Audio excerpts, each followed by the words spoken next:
Hey guys, welcome back to our channel. In today's video, I'm going to show you how to delete your Cash App account. So we are gonna be here on the main page of Cash App, and the first thing you actually want to do before deleting your account, of course, is making sure you withdraw your money. On the bottom left hand side of the screen, you can see a little bank icon.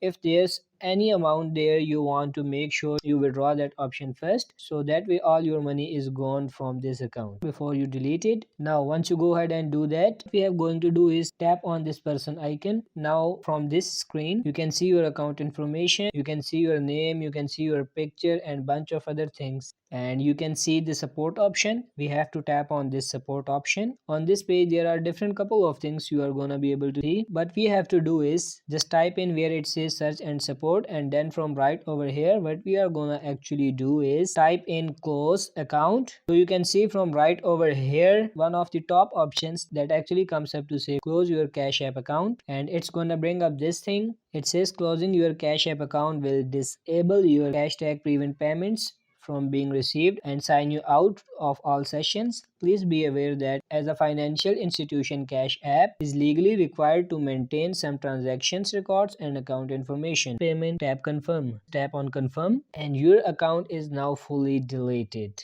If you want to start a new account, you can go ahead and do that, but your account is now officially gone. So that's it for this tutorial. I hope this video helped you out. If it is, like and subscribe to this channel. Thank you.